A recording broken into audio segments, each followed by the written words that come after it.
That was very moving. Without further ado, we present to you these extraordinary personalities who have not only excelled in their respective fields, but also made the world a better place. Today, however, due to certain unfortunate circumstances, Ms. Neelam is unable to join us. But let's keep our spirits up and proceed. एक समय न्याय व्यर्थ करते हुए आइए आपका परिचय कराते हैं आज के समारोह के प्रथम वक्ता से।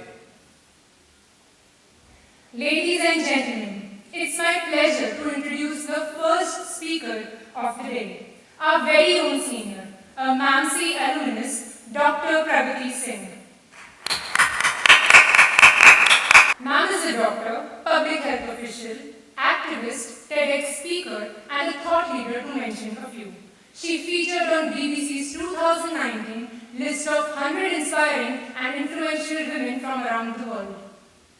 Dr. Pragati is the founder of Indian ACEs, the Indian subcontinent's first support group for asexual people, and the friend-finding service, Red Honesty. Ma'am has worked extensively in the fields of asexuality, public health issues like reproductive, child, maternal, neonatal, and adolescent health. Today, her work has come a long way to include positive masculinity, sexuality, asexuality, prevention of sexual harassment, diversity and inclusion, equality, equity, and justice. She has also conducted researches of international acclaim and holds trainings, workshops, and unique meetups. Applause for Dr. Pragati Singh. Yeah, anything bad that could possibly happen is probably going to happen. And it seems like this is a very good example of Murphy's Law in place right now. Regardless, hello everybody, I'm Pragati and it seems like things have started working out and I want to start with this. How many of us agree with this? I see 2, 5, 7, 10, okay. A lot of people agree with this. Let me tell you this, back in my day, nobody would have agreed with this. We were too proud to admit there was anything wrong in our lives. Let me start by saying this is not a speech. This is a wake-up call. This is the same wake-up call that I wish I had received 10 years ago. And this is the wake-up call that I hope works for at least one person sitting in this hall today. I'm Pragati. I like to introduce myself as Pragati, even though I am technically Dr. Pragati Singh. And exactly a decade ago, from today, I was sitting where most of you are, the students of this college. Yes, I completed my MBBS from Maulana Azad Medical College, 2006 to 2012. If you're wondering what all amazing clinical accomplishments I might have achieved in the next 10 years, let me disappoint you, I have none. Zero, zilch. I did not continue with the typical path of an MBBS followed by an MD, a specialization, super specialization at all. But I did do some things. My life has been eventful regardless. So between 2012 to 2013, I did a lot of odd jobs. And by odd, I do not mean meaningless or lesser or not important. I mean odd because that is not the kind of thing that a doctor would do. Make a guess of the kinds of things I could have done, just random guesses. Anybody? What is something very random that typically a doctor would not do? Sales? Okay, I heard sales. I did not do sales. But what else? An NGO, sort of. I was a freelance writer. I was a photographer. I did a restaurant internship. I did a marketing internship. And I did all of that because I was trying to find my place. I did not know where I belonged. And I knew that back in the day, after MBBS, it is impossible to really segue into something else. And I'm so happy today to hear about that one person who did, which was introduced as doctor to developer. I'm so proud of that that's happening. 2014 is when I started with my public health career. I joined the WHO, I served as a surveillance medical officer. If you've read about the National Polio Surveillance Project, I was working under that.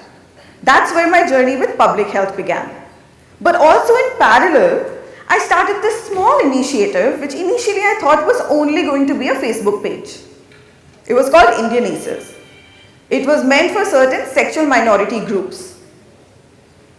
Over the next 5 years, I did everything I could to keep my public health career strong while growing my little baby initiative called Indian ACEs. And in 2019, without me really doing anything for it, BBC announced me as one of the world's 100 most inspiring and innovative women of the world.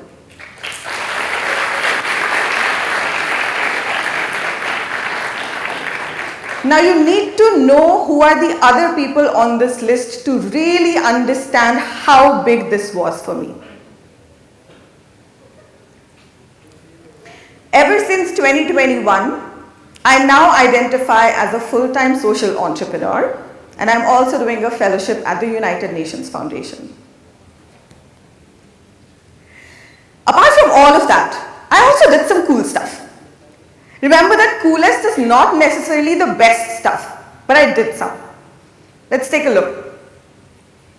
I shared the backstage with Nandita Das at a speaking engagement very much like this, where she spoke right after me. I had a royal lunch with the King and Queen of Sweden. Yes, Sweden still has a king and a queen. I traveled to 10 cities across India independently, by myself, designing, planning, and executing workshops on gender and sexuality. I organized and conducted speed dating events. I'm not even kidding. And these were speed dating events for people who were looking for non-sexual matches. How odd is that? Right? But I also got those same events covered by media houses internationally, such as BBC. I conducted and presented independent research on sexuality and asexuality, also at international conferences. Guess who that is? That is me. And I walked around Sarkade's Select City Walk Mall looking like that for an entire day. It wasn't just restricted to the face, by the way. It was the full body and a full personality transformation. Ask me the backstory later. I got interviewed and covered by more than 100 media publications in digital, print, television, radio, so on and so forth. I shook a leg with Javed Jaffri. Anybody remembers Takeshi's Castle? I modeled for a sari brand.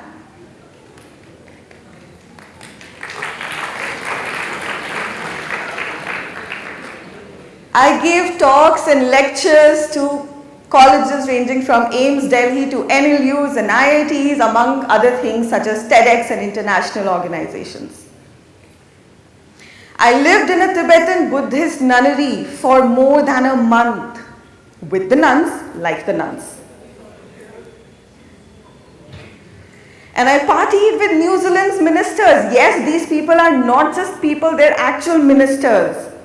And they're really, really down to earth like that. I was also the actor for a Girl Effect video series on sexual and reproductive health and rights for young girls. I say actor in quotes because I was actually playing a doctor. So I don't know if I can actually call myself an actor there, but I was. And apart from all of that, I've also been an intern at a restaurant, free food, beaten depression, been a case study for international conferences. Believe it or not, I get interviewed and then that gets covered by international conferences as case studies sometimes. I escaped watching a single episode of GOT. Yes, I did not succumb to peer pressure. I solo traveled internationally more than a dozen times. Solo. I baked and sold cakes as a means to fundraise for a cause. I even have been to jail. Ask me the backstory later again. And I got the A added in the LGBTQI for India.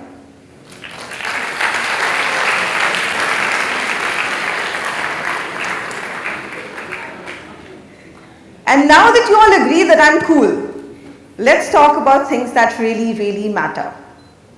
All of this was only to mention all of the cool things that I've done. I'm going to tell you 6 things today that nobody told me and I learned after I graduated.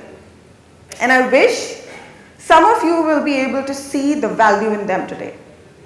Number 1, seek failure. I'm not saying you accept failure. I'm not saying you embrace failure. I'm saying you go out and you seek it. Failing is a right that you have that the world kind of takes away from you. It puts you under the pressure of always excelling, always performing, always doing your best, and never gives you the opportunity to first fail. I think this is especially true for medical students. Why? Because we excel through school, we're doing an MBBS degree, and so everybody else around us expects us to always excel, which is great. But at some point, I think we internalize this, and we start to carry that burden of always excelling.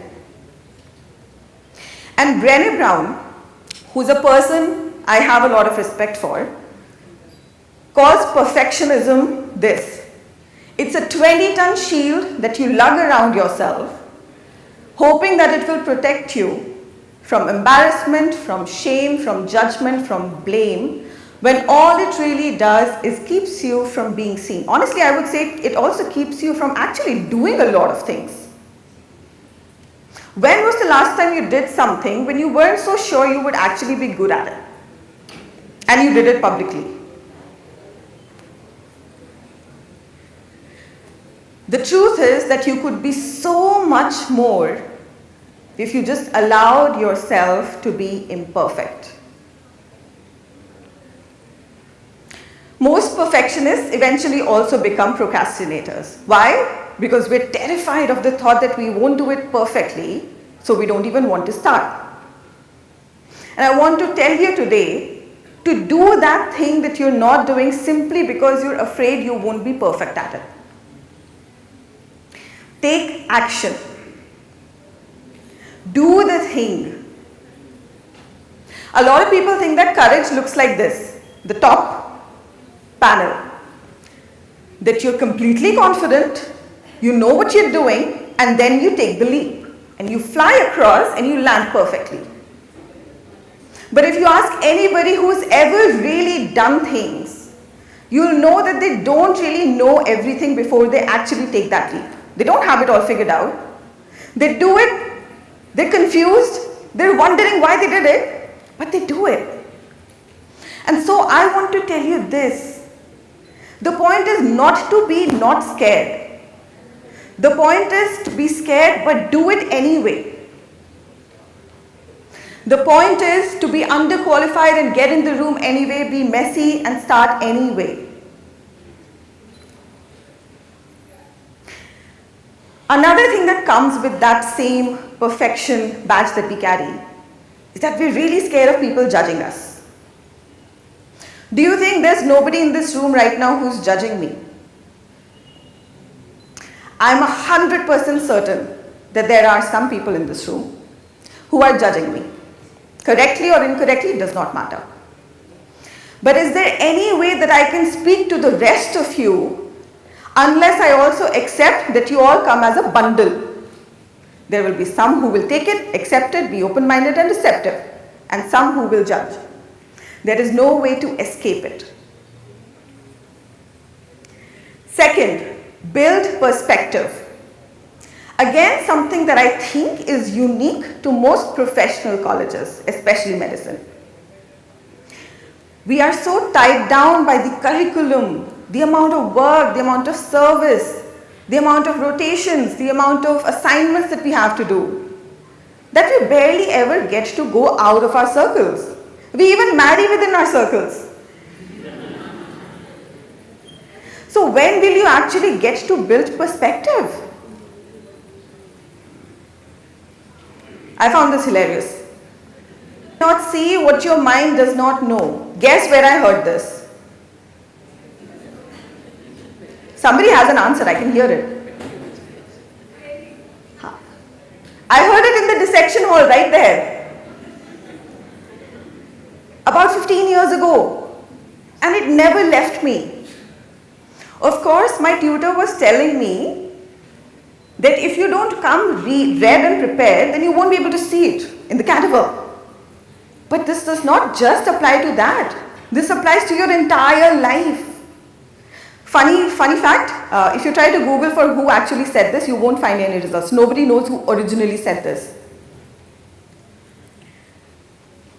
I love this image.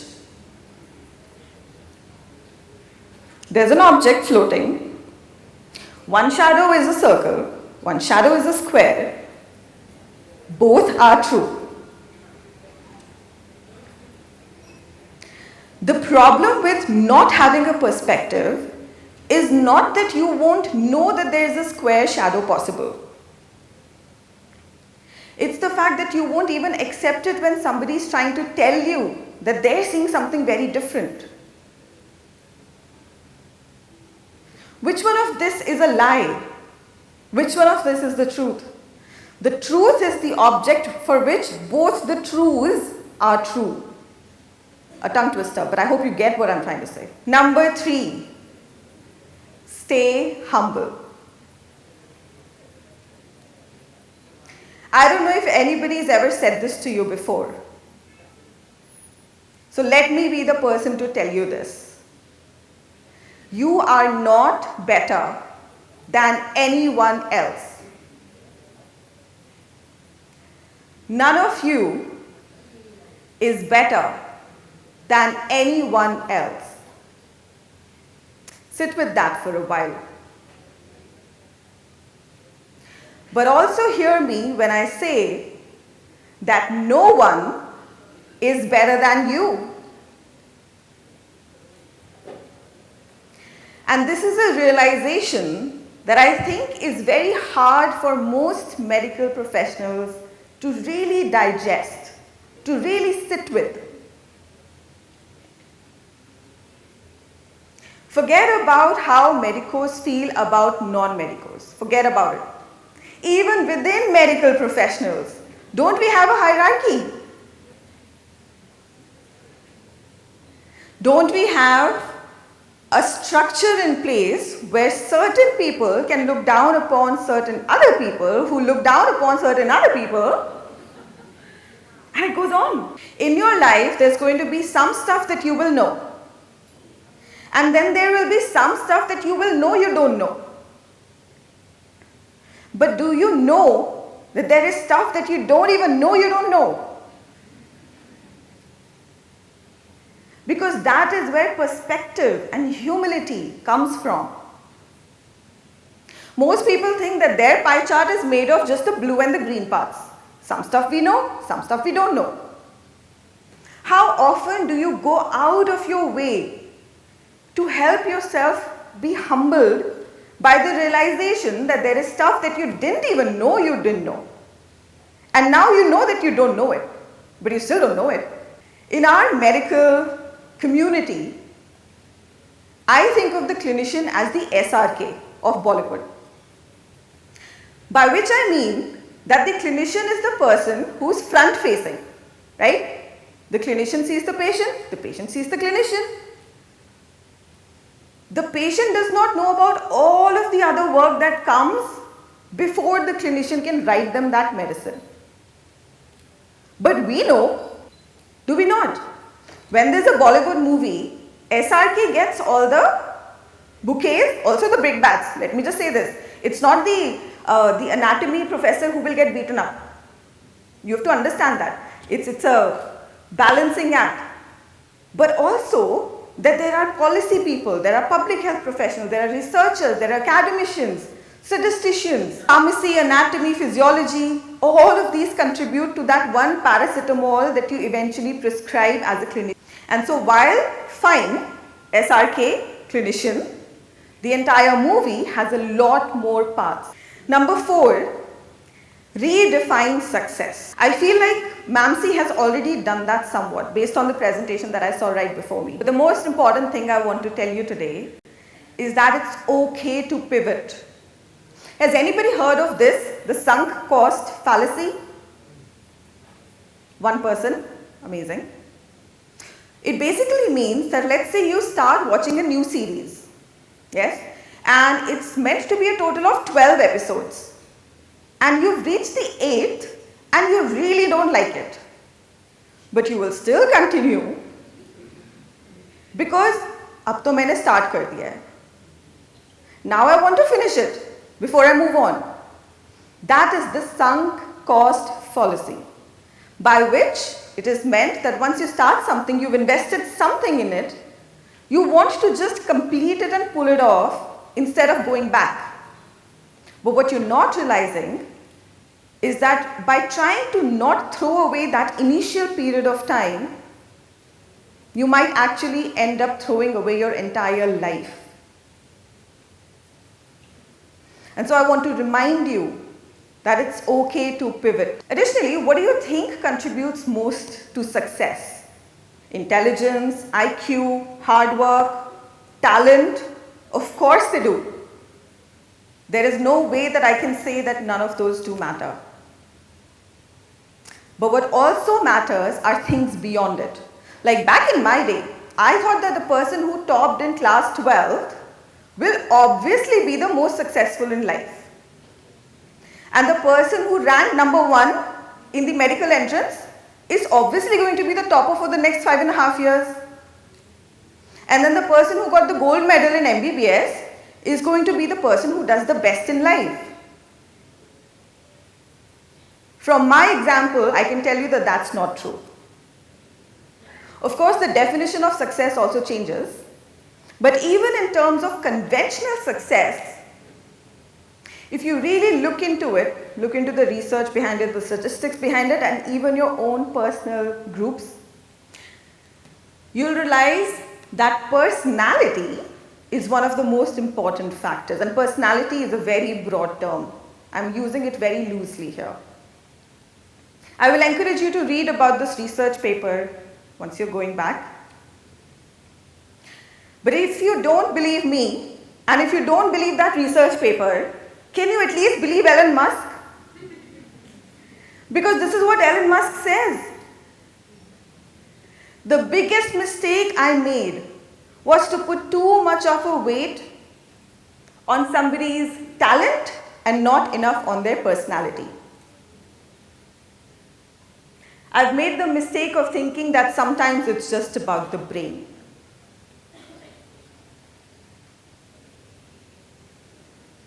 Fifth, embrace diversity. Something you would have heard probably before. It sounds very cliche. Embrace, very poetic. Diversity, very vague. What does it even mean? So this is a very poetic quotation again. I'm going to read some bits of it. When you go out into the woods and you look at trees, you see all these different trees. Some are bent, some are straight, some are evergreens and whatever. And you look at the tree and you allow it to just be. You see why it might be the way that it is. You sort of understand that maybe it didn't get enough light and so it turned that way. But you don't get all emotional about it. You don't start to pity it. You just allow it. You appreciate the tree, the way it is. Somehow that's not true when you talk to people. Isn't it? And while I keep trying to tell you that yes, we're all born equal, we must also take a step back and realize that even when we're born equal, we don't necessarily have equal life circumstances. This is an image that I can talk about for at least half a day. So I'm not going to do that today. But I want you to think about this and see how you interpret it. I will not do it for you today. It takes too much time. But I'll show you this easier example. Equality would mean you put everybody in that circuit race at the same starting point. Equity would mean that you realize you have to have different starting points to be fair to all of them. Is this making sense?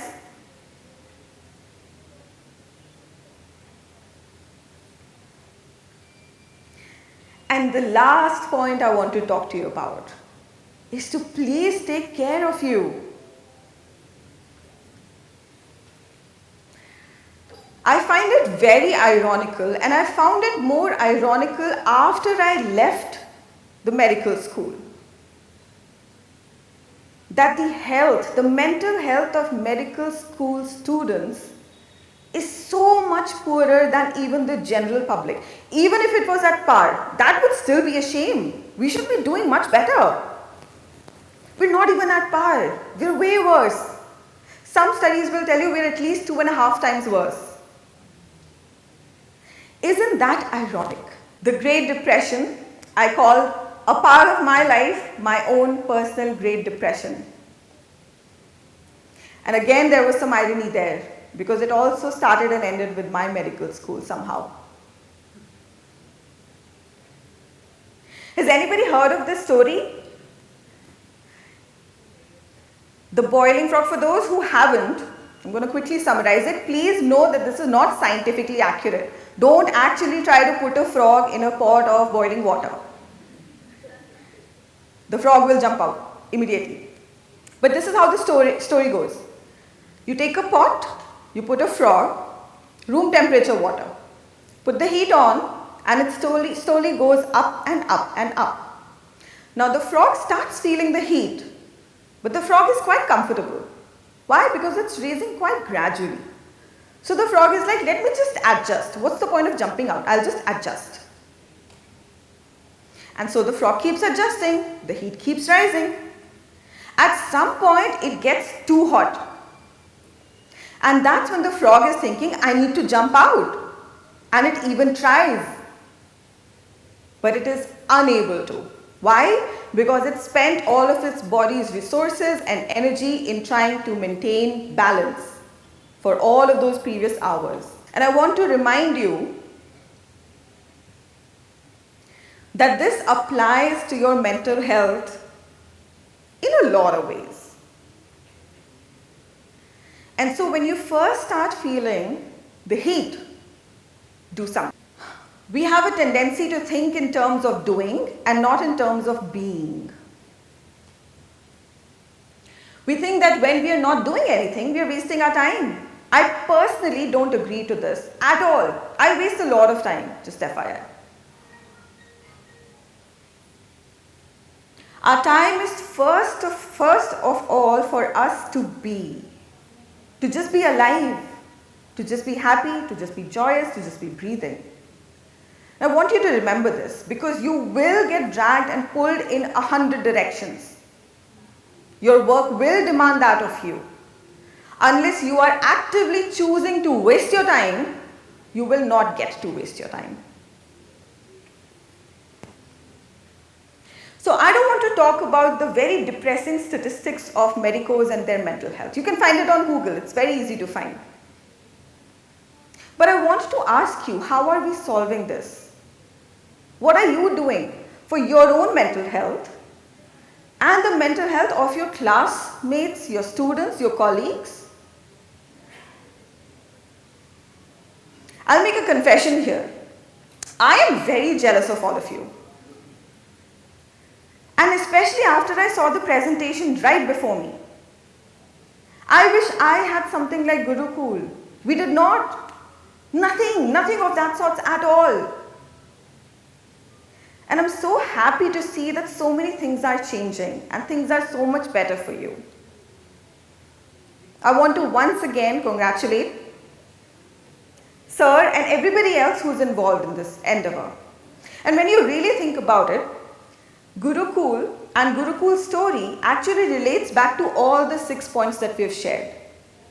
Starting from 1, to take action. Do you think Gurukul would have just happened by itself? Somebody had to take action. Do you think nobody would have judged that person? I'm 100% sure people would have judged. I'm 100% sure people still judge. Do you think you could do something like Gurukul without being humble, without being courageous, without thinking out of the box? I doubt it. And so while I came here to just present my talk, I'm actually extremely happy to congratulate Sir, like I said before, and everybody else who's involved in this endeavor for the amazing feat you've achieved. I could have never thought this was possible. And so before I end, I want to recite a short poetry, which I think aligns with what we're doing today. न जाने कब खर्च हो गए, पता ही नहीं चला, वो लम्हे जो बचा कर रखे थे जीने के लिए. Thank you. You